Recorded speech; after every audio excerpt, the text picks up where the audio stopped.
The idiot Vitalik turns heel on Bleeves Crypto. CryptoTalk.fm. My name is Leister. I'm your host. I am throwing a bit of a jab because I do frequently hear Bleeves' lives and I hear him praise anybody who is pro crypto as the candidate that he is going to choose.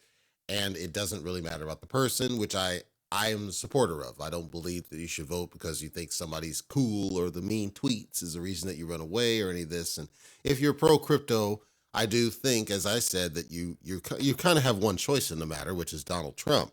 That doesn't necessarily mean that it's a good choice for you. You have to make your own mind up as far as whether that does make sense and that's going to be your priority. And I think some people struggle with that because they're like sheep. They need to be led to something. And sometimes that led to something is led to the slaughter because they simply can't think for themselves. And that's part of the problem here, I think, because when you have the idiot Vitalik, and I refer to him as the idiot Vitalik not because of his IQ, but because of the things he says and the fact he dumps on your Ethereum all frequently time, I'm telling you that I'm going to continue calling him the idiot Vitalik, but especially now because of what he said, which I take as a jab to Bleeves. It's almost like he listens to Bleeves' channel and he's making this jab against Bleeves because I can't think of any other reason that he'd come out and say this, but it's obvious one thing. He is anti-Trump, bottom line. Because of the things he said, he's clearly anti-Trump. Is he right in what he's conceptually saying? He is in this world, this mythical world that's not reality of decentralization where you don't depend on the government and the government has nothing to do with it and they're going to stay out of your business, which you and I both know is not going to happen. That's why I call him the idiot Vitalik, because he knows regulation has to happen. If you don't have regulation, you're not going to get the big money. If you don't get the big money, you're not going to get any adoption. If you don't get any adoption, it's not going to succeed, irrespective of your decent, mythical unicorn world out there in Decentraland. So here's what he said. Quote, the crypto industry is uniquely international, and so immigration law is crypto law, which politicians and countries recognize this. Stop. What he's alluding to is the idea that if you lock down the borders, you're basically turning off potential spigots to succeed crypto, which is faulty. People international are going to trade the shit anyway. You hear what I'm saying? Like, they're going to trade it anyway. It doesn't matter. We do need better immigration laws. We do need better trade law. We do need a better lockdown. And we need to take care of our own country because our country is jacked up right now so that we can be in a strong position, so that we are equipped to be able to help other people without, not to the detriment of our own people. Right now, we're doing it at the cost of our own people, and that's part of the problem. Quote, if they're a power-seeking narcissist, or if they push for bills that make it even harder for your Chinese or Indian friend to attend the next crypto conference, all that politicians have to do is make sure it's easy for you to trade coins. Do you hear how silly this sounds? He's so, like, this guy, okay? He's saying things that are designed to trigger you, and he hasn't learned a damn thing. He doesn't know what he's talking about. Nothing that any politician, either side, it doesn't even matter, nothing that any politician has done has been against your, quote, Chinese or Indian friend. Not a damn thing. If anything, we have support in India and from India, but India is more progressive in what they do. And there's nothing wrong with that. However, we understand that the vast majority of criminal behaviors are coming out of Hong Kong and to a lesser degree China, and to a lesser degree India, and we don't want those people harmed. The reason he doesn't give a shit is because he has stacks and stacks of fucking Ethereum that he dumps on you all the time, so he's sitting up fat like a pig on the hill, and he doesn't care about it. It doesn't affect him. It affects you. It affects regular traders.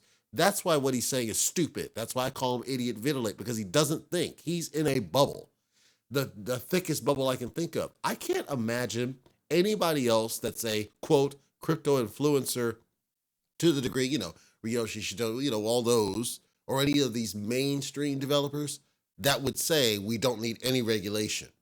It's ignorant. I'm sorry, that's ignorant. He's not a kid, so he knows better than this. That's why I'm saying he's saying it, because he's trying to trigger you.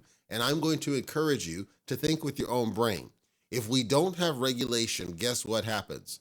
More people get ripped off, number one. Number two, the institutionals are not going to play in, and we don't have them right now because a $2 trillion market cap is a fraction of what it really could be if we had the regulatory environment to make them comfortable. The rich motherfuckers are not going to buy in if they see that it's not a safe ground. And right now it's not a safe ground. It's a Wild Wild West, and they're not going to play in when it's a Wild Wild West. They want it to be safe, and they want it to be secure, and most importantly, They want to know that the government's not going to come after them for something stupid. So they need clarity and regulations.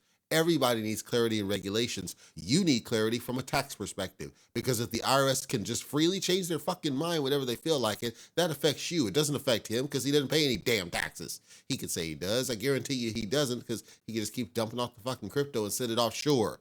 So I am disappointed. I'm disappointed because, Bleeves is his most ardent supporter.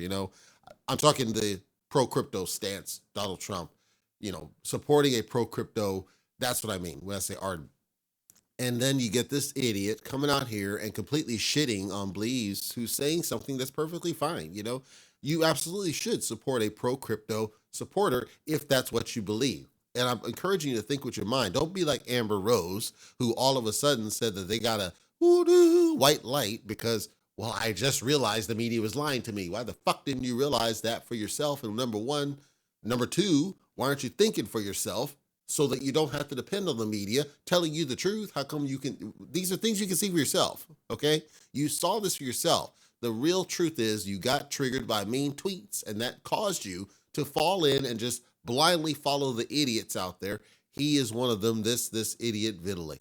And I'm encouraging everybody listening to me at least, don't listen to the idiot Vitalik blindly. I'm not telling you to support Donald Trump. I'm telling you that it's stupid to say that we should not have any regulation, that we should not go for a pro-crypto candidate just because they're pro-crypto, that these candidates are all against China and India and all this shit, and then we should simply keep putting ourselves out and keep damaging our own fucking country. No, that's what I don't support.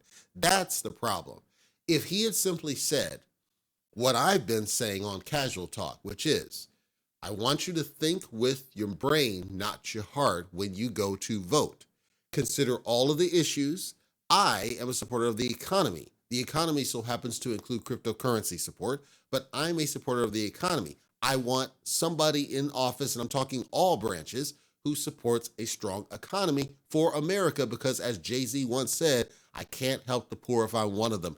We are in a damaged state. I want that fixed. I want that the focus. I don't want EVs to be the focus because we're not ready for that shit. I don't want, quote, climate to be the focus. It doesn't mean we don't do anything. I'm saying I don't want it to be the focus because without any damn money, we can't fix it. The economy's got to be first in my mind. That drives my voting situation. So when I've got somebody over here who's explicitly said he wants to ban cryptocurrency and lock stuff down and make it harder, he's not getting my vote. Not because I give a damn about him as an incompetent fool, but because he's not supporting what I support. That is my message to you. Support what you support because you support it, not because the idiot Vitalik tells you not to do something. I support the economy. You might not support the economy. Great. If you don't support the economy, you don't care about being fucking broke, fine. Support the other guy. I don't care. But you should not just follow this idiot telling you don't vote for him because he's pro-crypto. Don't vote for him because he's going to ban China and India. Don't listen to these idiots. They don't know what the fuck they're talking about. And they are the reason why we had this damage in 2020 and why we've been suffering for 4 fucking years, because these, quote, influencers who don't know what the fuck they're talking about say these things, and they set certain weak-minded people off, and people listening to me are likely strong-minded people. That's why I know I can give this message in confidence. You'll make a strong choice for you, not for him.